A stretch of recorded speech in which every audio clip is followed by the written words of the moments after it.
Morning or good evening, wherever you are in the world.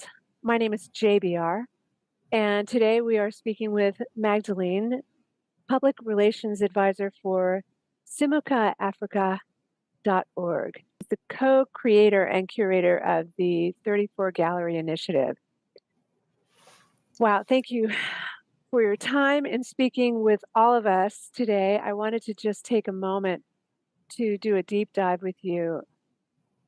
Essentially, what goes on behind the scenes in the 34 Gallery Initiative and acknowledge actually the profound impact your work has had on thousands of artists in Web3, but how important and most importantly, the impact this initiative has on the Samuka African Youth Association.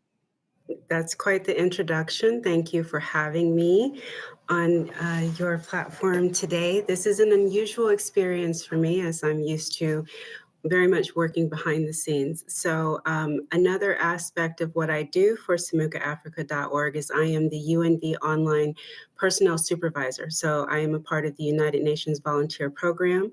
I supervise all of the UNV staff that is assigned to the 34 Gallery and Samuka for their online operations. And for today, I am off camera to stand in solidarity with our 34 Gallery artists around the world who have to remain anonymous.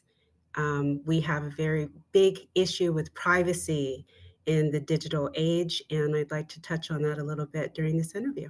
That's so great. Thank you so much for indicating that because I was actually going to ask about this. Why not be visible? Why not be out loud? And I really appreciate that you are telling us this. Let's just jump in. I have thousands of questions for you. If you could just please tell us as much or as little as you'd like about yourself. And this would be prior to the involvement with the 34 Gallery SimukaAfrica.org initiative.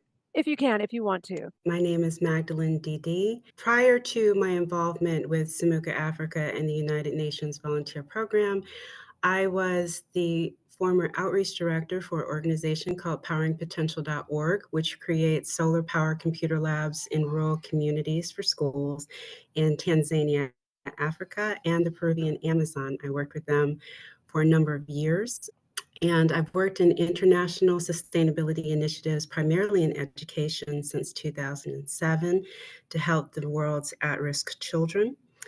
And in addition to that, the DD stands for Doctorate of Divinity. I studied comparative religion for more than 20 years because I wanted to understand the nature of evil and why we keep choosing it for humanity. I needed to do that because of the two primary reasons for my career. I grew up without parents and I am a 9/11 survivor.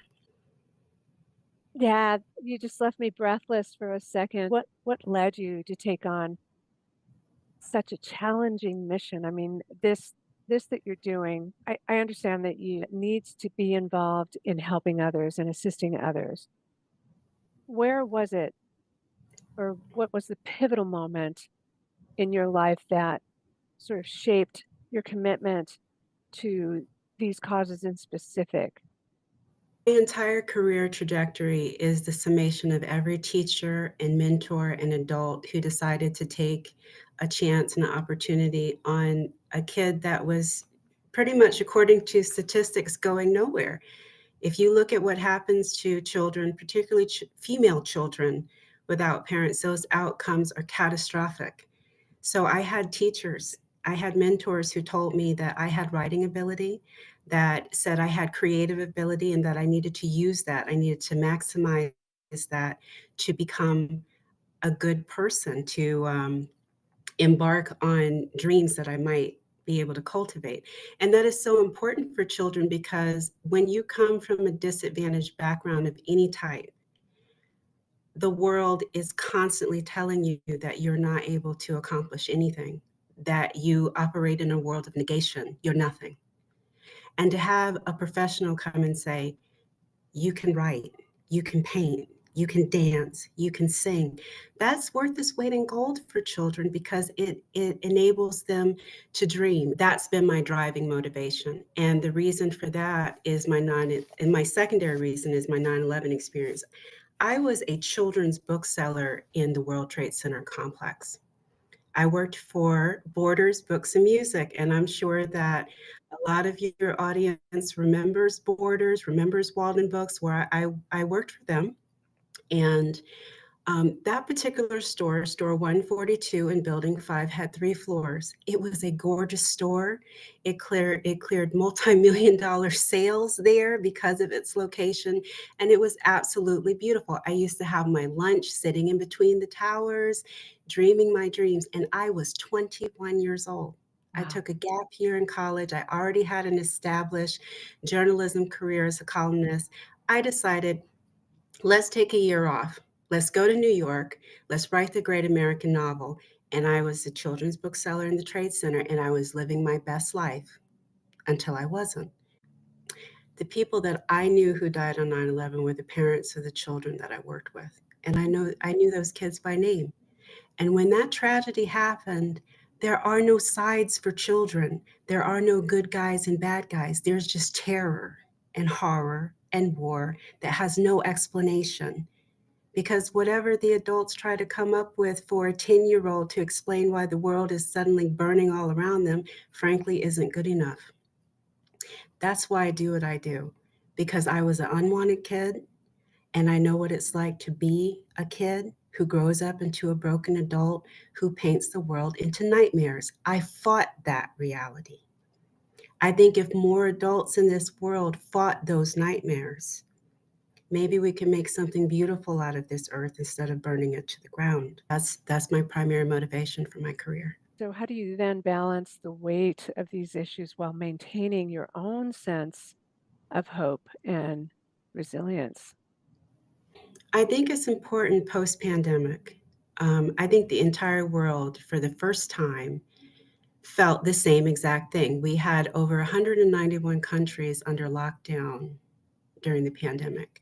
That was the first collective mental health trauma that everybody could seriously relate to. Where were you when the pandemic happened? Everybody can relate to this. However, after the pandemic, silence about mental health. It's just back to normal.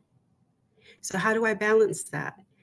My balance is speaking about things people don't want to talk about because that's the line, that's the balance. There is no balance in this world if we can't have honesty, honest conversations. That's what keeps me focused in my career and in my life because I'm dealing with honest people. If you're running a mental health initiative, that's a lot of honesty. That's going to keep you balanced because you're there and you're not dealing with obfuscation and the superficial and the things that really don't matter and the pressure to conform. That's what's breaking us. That's what's putting us off balance. That's what's keeping us up at night. What do you consider the cornerstone of 34 Galleries mission, and how has it sort of evolved over time? There's a lot of to unpack there with the 3 organizations. So the first thing that I'll start with is Samuka Africa. So Samuka Africa Youth Association was founded in 2006 in Norton, Zimbabwe. It currently provides services on site to 8 different provinces, primarily to at-risk children, families, and child marriage survivors. Their programs there have enabled the young people in the area to have a new lease on life. And Zimbabwe leads the region in youth suicide. Founding director Ezekiel Mudimu and myself started looking at these numbers globally, and he said, let's start an arts initiative to try to address this because more than 80% of the world does not have access to mental health care. So most of us who don't have access to this, we're using the arts to get by. We partnered with Hug. First, it was just going to be a web page, and we were just going to do one open call for mental health art and how do you deal with your mental health struggles. We were so inundated by global artists and individuals in mental crisis, that within 6 weeks were a full-scale initiative with a functional virtual gallery. That is just how overwhelming the demand was for art therapy and arts outreach. So the 34 Gallery was born out of this UN Agenda SDG 3.4. That is the part of the United Nations Sustainability Agenda that covers mental health. It is a small add-on to that sentence. It's not even its own sentence. And for that reason, we thought maybe mental health would be something that could reduce the global suicide rate, but at the same token, unite us because we just came out of a collective mental health trauma experience. Now, our virtual outreach has spanned more than 150 artists who have submitted artwork talking about their mental health struggles, talking about where they are in their careers. We have had artists who are in active conflict zones who are creating art with rudimentary tools. We have young children, teenagers who are making art, and the only thing they can really get access to is a cell phone. They're making digital and AI art this way. We've had people who were inpatient last year for suicide attempts who are now 34 gallery artists with art contracts. So the enormity of this initiative and the possibilities that it could have to really change the lives of a lot of people, it just can't be understated. We are so grateful to have the support of the United Nations Volunteer Program for our staff and to all the artists who continue to participate with us. I hope that was comprehensive enough. Absolutely, absolutely. You touched on so many aspects of what it is that the organizations triangulate upon. It's really, really something that when you think about the world that we live in on this side and how we have a tendency to sort of take advantage of what it is that we have in front of us, screens and the ability to go to a store and go pick up artist materials and supplies when families don't have that. So it's mind-boggling when you think of it in a way of compartmentalizing the nations. Oh gosh, okay, so I'm not going to I'm doing what I said I would not do, and that is to make commentary because this is not about me at all. Do you see that the demographic has opened up in terms of how do you think that the platform is reaching those in the most isolated and or marginalized communities? I will say that as a 34 gallery artist yourself, you have been very instrumental to our operations because a number of our female artists and young people have read your work with us and they are just awed by you and they're inspired to do better and be better where they are. So thank you for being you in this instance because this opportunity for us to even talk about this wouldn't be here if it wasn't for you. So I just wanted to say that first. And the next thing is when it comes to the demographics of those who are most in need, our drive to make a disposable culture across all cultures has created very cheap technology. It is easier for a young person to have access to a cell phone, which in a sense is a miniature Library of Alexandria, than it is for them to have food in some cases. This reality where you can have a person, a young person who's 14, 15 years old, barely has anything to eat, barely has a place to stay, but they will have a cell phone that puts them in touch with the international community. This is staggering. The people who listen to this around the world who are living in villages will understand what I'm saying with us. What we were seeing in these regions, whether we're talking about Indonesia or Vietnam or India or Zimbabwe or places in South America like Colombia, these young kids with no resources, rudimentary dirt floors, living in these isolated villages, but they have a cell phone and they're being bullied. Now, if you are being bullied in a high income country and you are in an established apartment or house, this is optional for you, this internet life. You can walk away from this and go do something else. We have opportunities where we're told that what happens online is really not that serious. But when you take a cell phone and you put it in the hands of a villager who is very isolated, has no real access to the outside world, and all of a sudden they have 1,000 comments on a post that they made telling them to either commit suicide or they're a waste of space, these children are not prepared for this reality. They have not grown up with this technology. They don't know what a troll is. They don't know any of the things that you and I took for granted because we grew up with the technology, with the computers, with the rest of it. Sometimes for these kids, that's the first technology that they have access to. And we're not realizing what that does. So when I say that this initiative is reaching people we never thought possible, it's because the technology is also reaching people we never thought possible. We can talk to that child who's in a remote village somewhere, and we have in many of these regions, not just in Zimbabwe, but around the world, because these young people, they're engaged, they're online, and they want to know about the world around them this way. I truly believe that the initiative already has changed that. I think it's just going to expand upon what you've come up with. I think that I speak on behalf of everyone that is in the United States or in the UK. Um, my hope is that it grows exponentially and that it leaves an impact on those of us who perhaps aren't really doing anything other than I'm creating art because I need to make money. But perhaps someone will watch this and go, "Oh, I want to get involved. I really want to get involved." Thank you. Thank you for this. What has been the most meaningful or the most impactful collaboration that you've done to date with the trilogy? I say the trilogy because I mean, the 34 galleries, you, the Simoca Africa, and then United Nations. So what has been the most the one thing that you all came together and you just had this moment of, "Oh my God, my heart, I can't sleep." Well, in the very beginning, the one that really let us know things were going to be very different was a young artist named Kunta. He submitted to one of our open calls. And I looked at this, and then I looked at the artist statement, and he said that he made this artwork in the middle of the Sudanese war.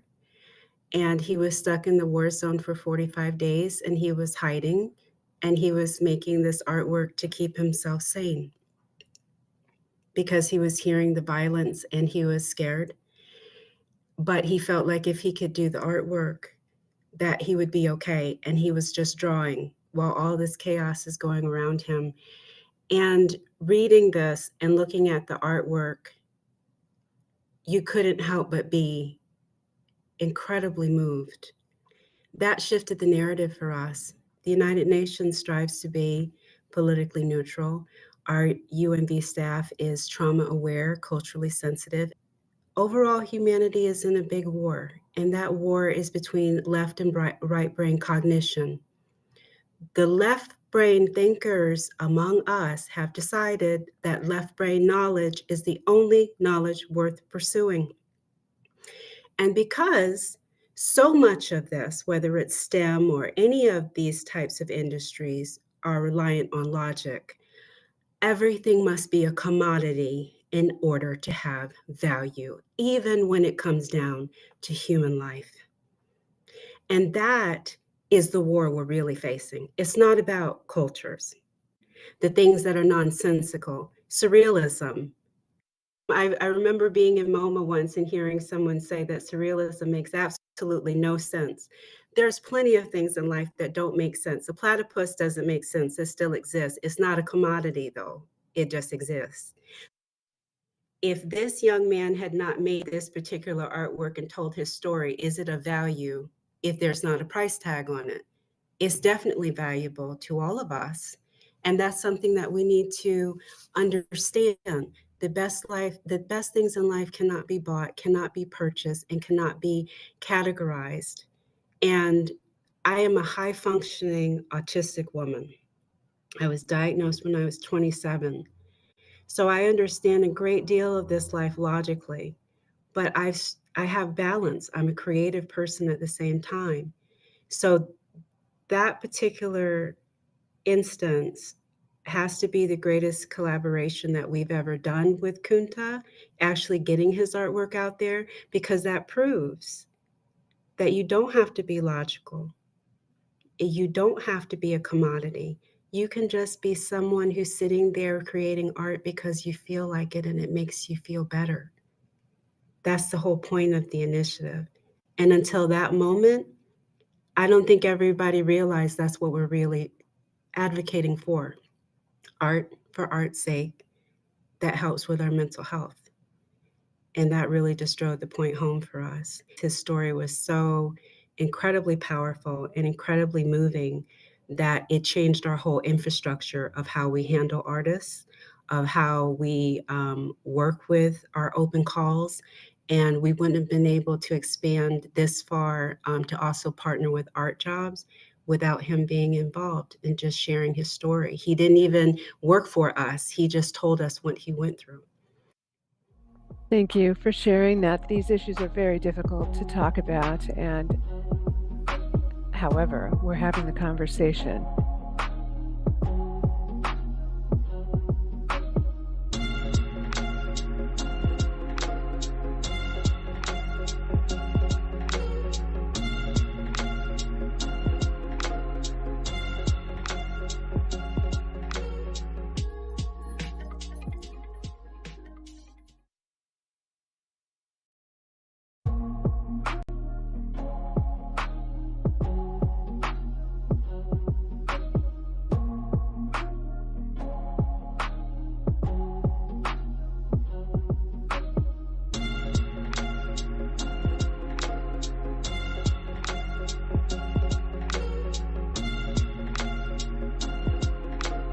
Statement that these issues are very difficult to talk about, and however, we're having the conversation. How do you create a safe space for these conversations with challenging complacency?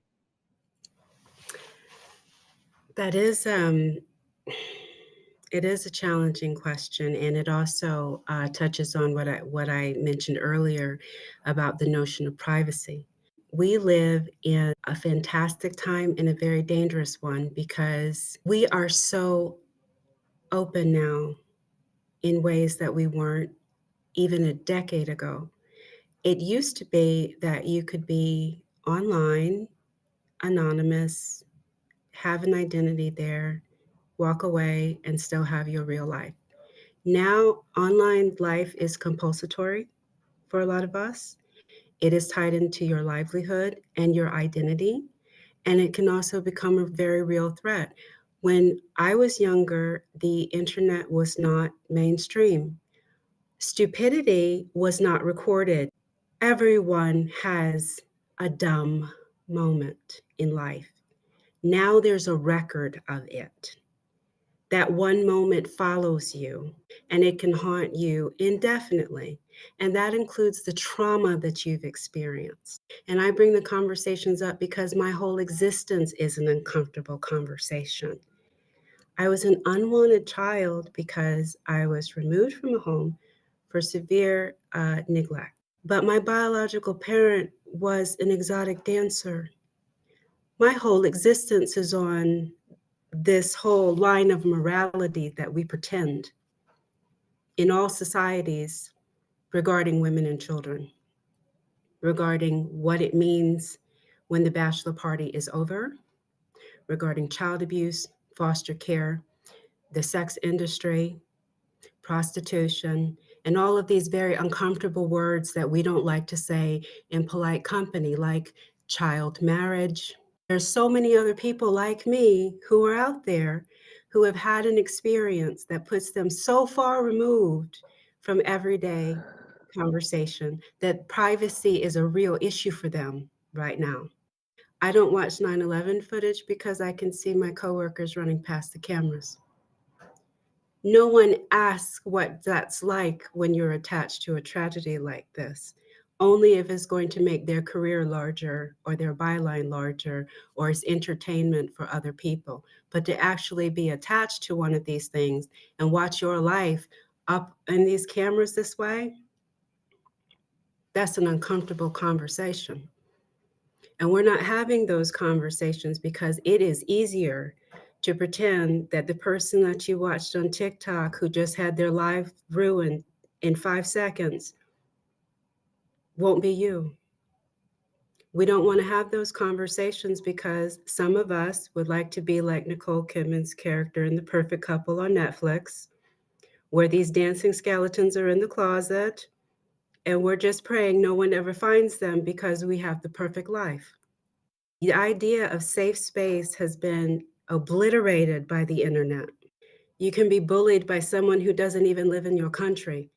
So for us, the safe space is not online, it's not a physical room, it's the art. The arts are the safe space because artists create golden ages.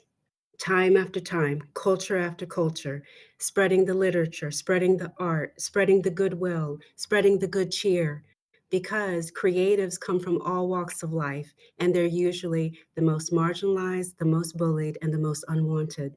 And for that reason, artists create collaborative societies where people are accepted by default.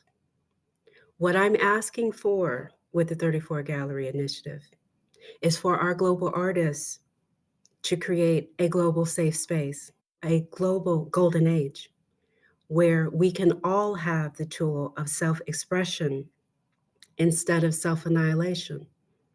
And that maybe if we can reach across the table and recognize the creative spirit in each of us, that the rest of the problems will be reduced. And instead of asking where the safe space is, we've automatically created one. For people to take a moment and recognize that the people that are on our screens who are suffering are just like us. They're going through the same struggles, the same issues, and we can all express that beautifully, or we can keep destroying things. It's a matter of choice. So I don't really have a problem having uncomfortable conversations because I had to spend a good chunk of my life pretending that I am not linked to an entire world that nobody wants to acknowledge or talk about. And I know even now in certain circles, if they knew I had a biological parent that way, societal gatekeepers who would not want me at their table. I've suffered all my life because I'm neurodivergent and I was unwanted. Those people who are in similar situations and can't speak, then I'll try to speak for them and make sure that they get heard. Yay, men. Yay, men for you. Yay, men for the work that you're doing. And I have so much respect for you. And thank you so, so much for being the voice. It's like you're the voice for the survivor needs to reclaim their narrative. I mean, that's essentially that's what you're doing right now. So, whoosh, thank you. I know it's a lot. Thank you. Thank you. Thank you. Thank you. So, okay, so let's bring it back to all right, what do you think about the government and institutions? What do they need to do? And how do they need to play in this? What's their role? Where do you think they fall short? Because you know they do, I know they do. What can we do? What do we do? How do we get the government to uh, change this? And I got to say that the very little bit of time that I've been able to play a part with the 34 galleries, Simuca, and UN, the very little bit that I've done, the question in the back of my mind is always, who's going to see this? And is this going to lead to any impactful change between governments? Okay, so that's let me clear my throat to get into that one. Okay. It's a hard one because it, there's it is, right? it is. Visibility is everything, but this is like that thing that is always in my mind, like, and even as a creative, it's most of the work that I do. It's like, okay, so who's going to see this, and are they really going to care? And the people that I want to see this are those that are leading governmental policy makers. I hate to say the P word, but politicians. It's like, when are we going to get eyes and actually do an impactful change that actually assists for situations of human trafficking, rape, domestic violence? Like, when is there going to be an actual, look at this platform and say, oh my goodness, we need to pay more attention here. Perhaps even if it's just, we need to throw more dollars over here so that these situations actually get some sort of rectification and rejuvenation of change. So gosh, I'm so sorry to be so passionate about it, but like it's been a No, not question, at it's been a question on my mind. And I know that you all are doing so much. All anybody has to do is just drive over to the website just to see everything that you all have done and know that, man, that's like, okay, well, where can I jump in? Like, how can I assist? Do I become a pen pal? Do I? the first two things in the immediacy, how can someone get involved? If you go to 34gallery.org, we have monthly open calls, which are featured on hug.art, and also with Art Jobs, which is based out of the European Union. Those open calls are all mental health based. Our judges go through and they select 20 artists to feature on social media every single month so that everyone can have self care tips and be motivated to live a beautiful life despite everything that they're going through. So, super positive. Everyone loves those opportunities. Now, then we go back over to outreach through samukaafrica.org. So, currently we have our Letters to Zimbabwe program. What's happening on site is that the kids feel forgotten in the Norton region in the digital age. They feel invisible, as if the world doesn't even know that they exist, particularly if they're suffering this way. A lot of people are unaware, but East and Southern Africa have been hit by a devastating drought, climate change, which has killed in some places over 75% of the crops. The agricultural sector is really hurting. In this deficit, there is a food and hunger crisis. So the Letters to Zimbabwe program asks the public to directly send aid to Zimbabwe, care packages, food supplies, water supplies, or just a letter to a child saying that they matter. These kids love to get mail, to be able to see that someone in France or someone in Germany or the United States or the UK or over in South America, these exotic places, that they've managed to just send them a letter as a pen pal, a real letter, an actual tangible letter. So this initiative is being led by 34 Gallery artist Chanel Julia Rosita, and she is so brilliant. Her artwork is award winning. She also has an article with us regarding how to apply for artist residencies. A lot of our artists will write features and interludes telling our young people how they can attain art careers so that their passion for creating art can also transition into an income or a side hustle for them in conjunction with what they're already doing. And even if you're not actively being involved, actively donating, actively creating art, just following the social media and talking about it word of mouth does wonders. What can governments and all of these policy makers and the politicians do?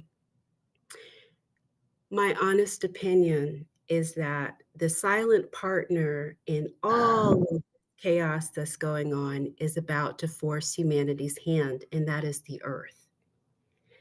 There's not going to be a choice about having these conversations very, very shortly. United Nations Agenda 2030 was created because the global community recognized that climate change was going to be catastrophic after the year 2030 in all sectors.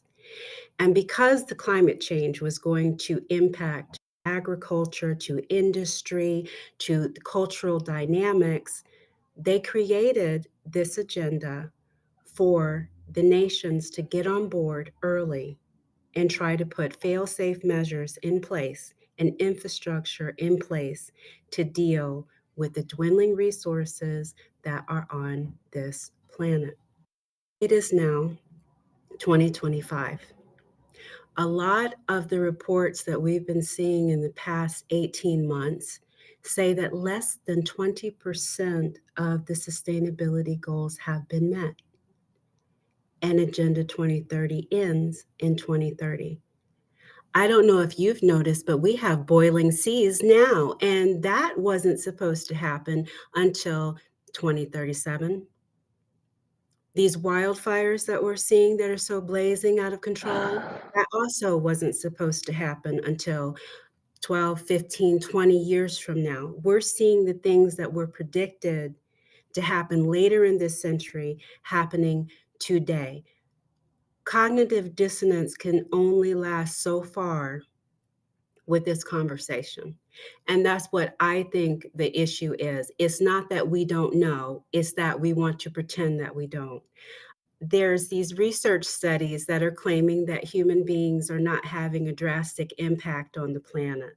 Our satellite photos, when the Earth revolves around the sun, half of it is facing away from the sun, correct? And it's dark, but it's lit up by an entire network of lights. There is no other planet in our solar system that has been terraformed this way. So to say that human beings are not having an impact on the planet when we have literally lit it up this way makes no sense. And it's getting to the point where we have to have the discussion about where women and children are in that, because you cannot restrict women's rights when women are going to be needed to solve this problem. The current things that are happening on the planet were not created by women or children. Women and children did not write these policies. They were not part of the conversation. They were not in these boardrooms. The question which we are starting to hear now is there a different way? Yeah, there is. There is a different way. Maybe it's time to try something different now, to let other voices come forward and speak. Because what we're seeing globally, these are resource wars. Resource wars come down to one thing: for humanity. Humanity is always talking about who is more worthy of the resources. It doesn't matter if whether we're talking about race or culture or gender or any of these things. The question is, who is more worthy of the resources? That's what all of this is about.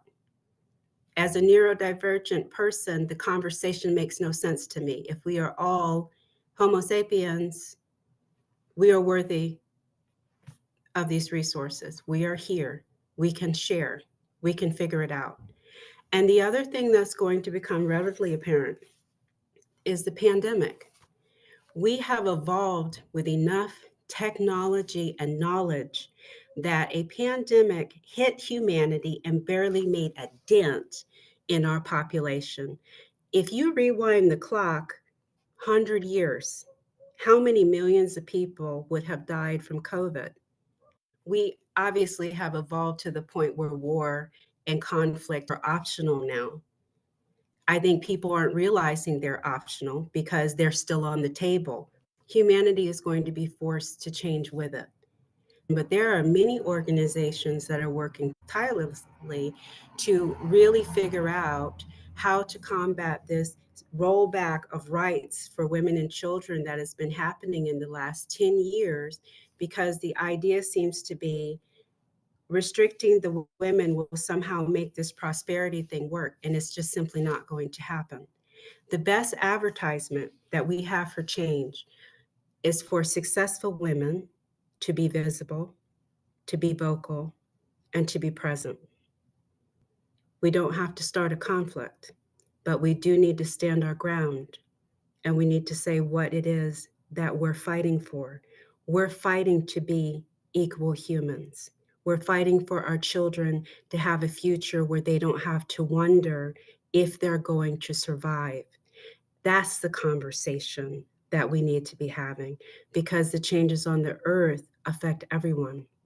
And until the rhetoric is removed and we're looking at this in the same way that you created this really wonderful piece for us, we have to be one world, okay? We have to be on one beat. We have to have one love, all of us collectively. And that's going to take some doing because the tribalism and the culturalism and all of these little things that are dividing us, the earth is going to render that pretty mute very soon. So I wanted to put it this way because a lot of people, especially since November, have been very hopeless in a political sense about the coming changes and that there isn't any way that we can possibly overcome the challenges that are coming, that people are going to be silenced and people are going to suffer. What I say to that is, it's 4 a.m. across the world right now. It's always dark at 4 a.m., but the dawn is coming. You hold on. You just have to hold on. The darkness only wins in this world when we believe that it's all powerful. The biggest energy source that we have is the sun. It rises without our say so. So if there's a sun every single day that is this high power that's right there, a tangible example that the light can definitely do anything, I don't think the darkness should be allowed to win within any of us. We have our own lights. The powerless individual is a myth, it's a construct for complacency. I think women need to stop being complacent. And I think that we need to be visible, we need to be here, and we need to stand our ground.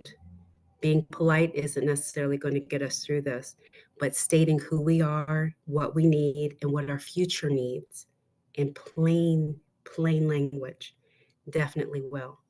A statement that these issues are very difficult to talk about, and however, we're having the conversation.